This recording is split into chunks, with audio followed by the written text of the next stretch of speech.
Hello' বন্ধুসকল, আপোনালোকৰ কি খবৰ? ভালনে বাৰু? তো আমি এতিয়া গাঁৱলৈ গৈ আছো। গাঁৱত কি কৰিম আপোনালোকক দেখাম বুলি ভাবিছো।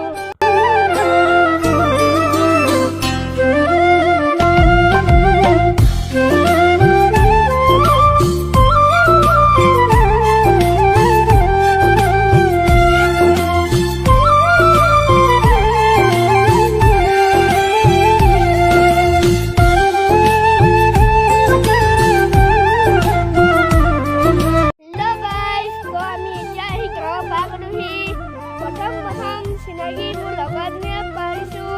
আপোনালোকে দেখিছে চাগে, মোৰ লগৰজনী দেই।